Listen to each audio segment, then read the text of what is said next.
What's up? I'm Andrew from Rip to Shreds. Today we're going to talk about 10 Bay Area death metal riffs that you should know. First up is Stormcrow from Oakland.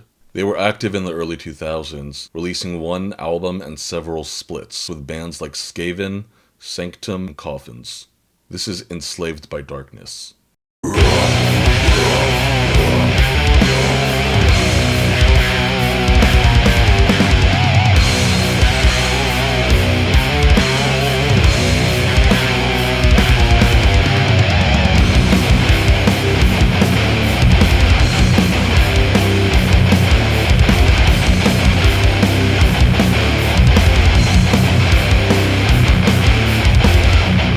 I think the bolt thrower influence on this riff is very obvious, and in general Stormcrow is heavily influenced by the crust period of bolt thrower on their first album, In Battle There Is No Law. I believe Stormcrow recently reformed and are active again, but I'm not sure how many original members are involved at this point. Next is Vastum, one of the most popular slow death metal bands from the Bay. Their live show is always electrifying, courtesy of the vocalist Daniel Butler, whose intimidating stage presence and reckless stage diving ensure that every show is unpredictable and exciting. This is from their third album, Hole Below. I'm not totally sure if this song was written by Layla or by Shelby, who has now moved out to the East Coast. But I think with guitarist Kyle leaving the band, this signature sound is missing from Hole Below. So this may be a Shelby song. This is Sodomitic Malevolence.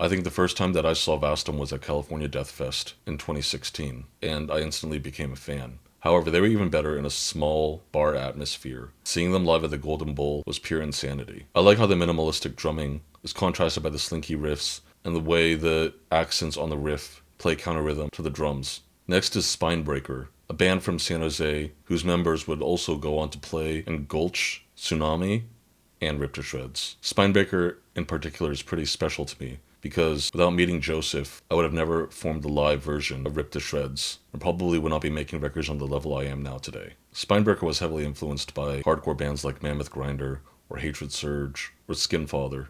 This is Slithering Tyrant, from their first record, Icegrave.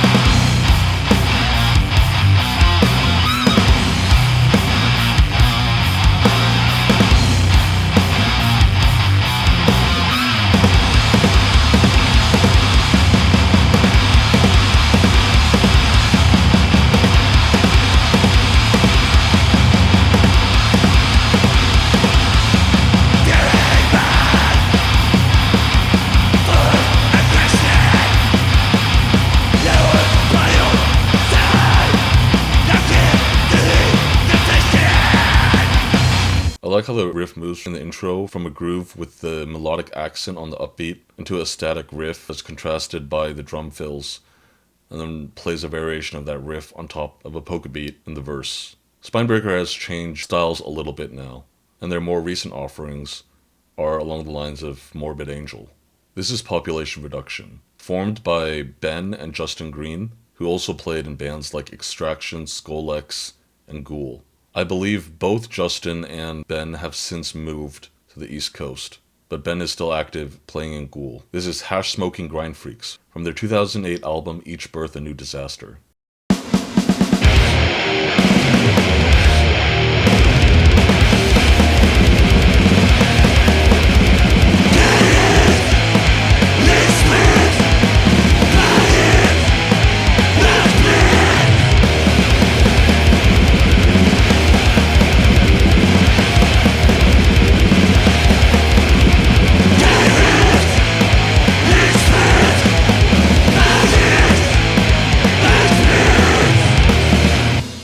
Sadly, they broke up before I started going to shows here, so I never got a chance to catch them live. However, this kind of grinding, thrashing riff is something I try to do a lot in Rip to Shreds. I like how their high and low dual vocals contrast. Justin is a super sick drummer, and I hope he does some more of his gore grind stuff.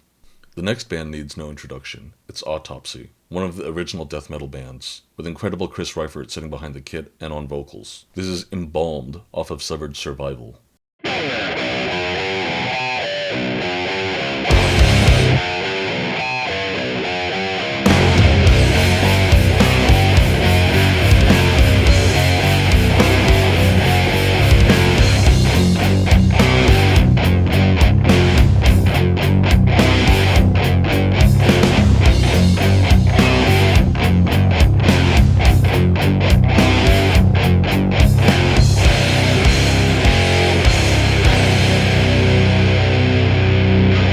I think you can hear variations and rip-offs of this exact riff all over Bay Area death metal as well as death metal around the world. The arrangement is extremely simple, going from open notes into palm muting the notes over a slow groove before a massive slowdown into a fast riff. This next band is Necrosic, a short-lived side project helmed by Eric Cutler of Autopsy, when Autopsy was on hiatus. This is Spawn of Radiation, off the EP Putrid Decimation.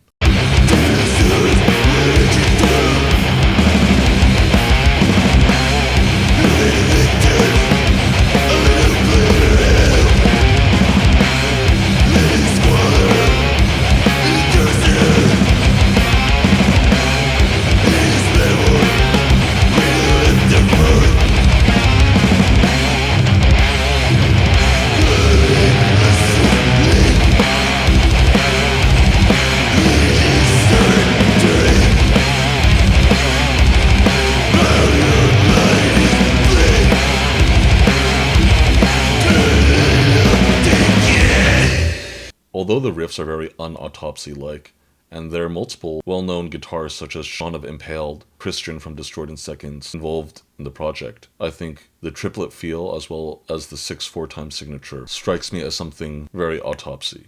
This is Extremity, a band formed by Shelby, who was in Vastum at the time, as well as Marissa from Cretin, as well as Aesop Decker on drums. I caught them live when they were playing at the Golden Bull, with Spinebreaker opening. This is Bestial Destiny, off their EP Extremely Fucking Dead.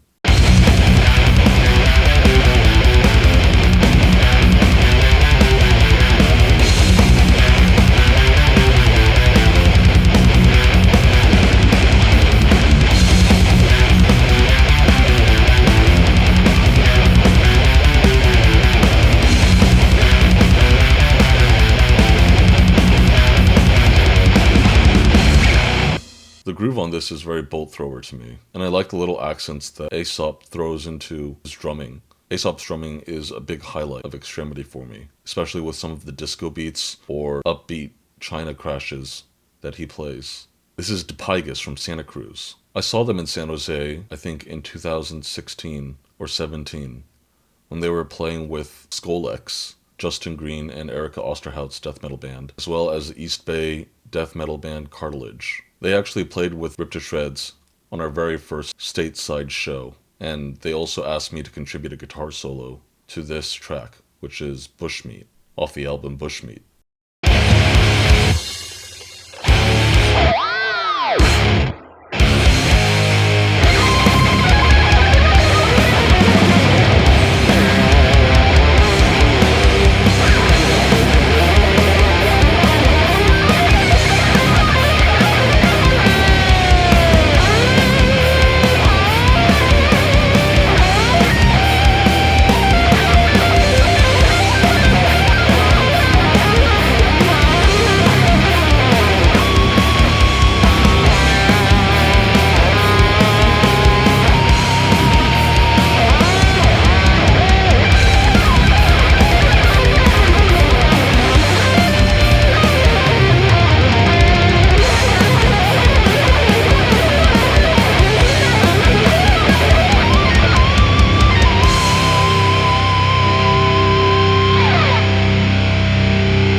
The riff itself is very simple, but it provides a lot of space for the drums and the lead guitars to evolve. I remember at the point of this recording, the vocalist had moved up to either Portland or Washington and had to fly in for the show, but recently they started playing shows again, so I hope I can see more of dipygus in the future.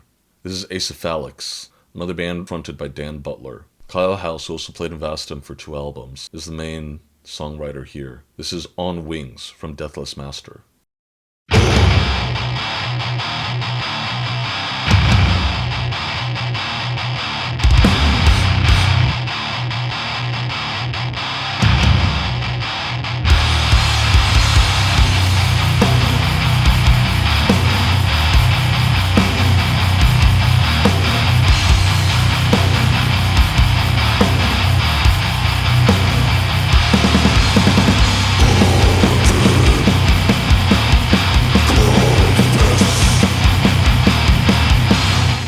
Kyle has an extremely recognizable riffing style. Although he has also moved up to Portland, the first album from his new band Decrepicy is immediately recognizable as a lost Acephalix album. And with Dan singing on the newest album, which is coming out this year, fans of the Kyle period of Acephalix should be greatly pleased by his new album. Last we have Impaled, a Carcass clone type band, with members of Exhumed and Ghoul. This is from their first album, The Dead Shall Dead Remain, Spirits of the Dead.